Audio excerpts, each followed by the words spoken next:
तर एक ब्रेकिंग बातमी येते बुलेटिनच्या सुरुवातीला। बंगळुरूमध्ये एकाच घरात तब्बल 40 कोटी रुपयांच्या जुना नोटा जप्त करण्यात आलेल्या आहेत। माजी नगरसेवक व्ही नागराज यांच्या घरात हे घबाड सापडलेलं आहे।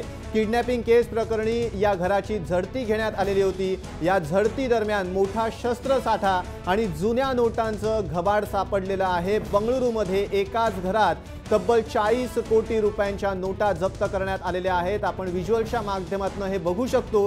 डोळे विस्फारून टाकणारी ही दृश्य आहेत। बंगळुरूमधली दृश्य आहेत। एकाच घरात तब्बल 40 कोटी रुपयांच्या नोटा जप्त करण्यात आलेल्या आहेत। माजी नगरसेवक व्ही नागराज यांच्या घरात हे सापडलेलं आहे घबाड।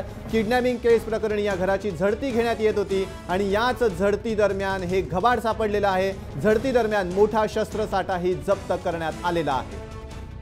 तुषार रूपनवार आपले प्रतिनिधी आहेत। तुषार, काय अधिक माहिती मिळते? 40 कोटी रुपयांच्या नोटा जप्त करण्यात आल्या आहेत। अनिकेत, आपण जर पाहिलं तर नोटाबंदीनंतर संपूर्ण देशभरामध्ये अनेक ठिकाणी मोठ्या प्रमाणामध्ये रकमा या जप्त करण्यात आला होता। परंतु आपण जर हा बेंगलोरमधला प्रकार पाहिला तर असा धक्कादायक असा प्रकार आहे।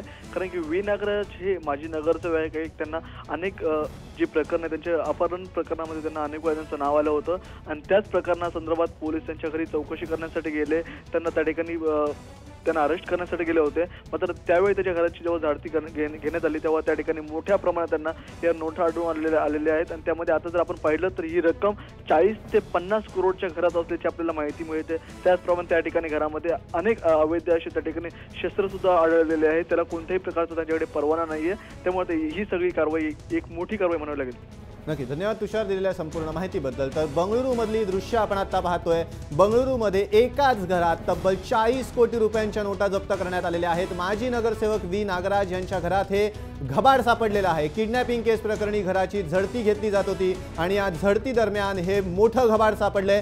झडती दरम्यान मोठा शस्त्रसाठा देखील जप्त करण्यात आलेला आहे। आता पोलीस अधिक पुढची कारवाई करत आहेत।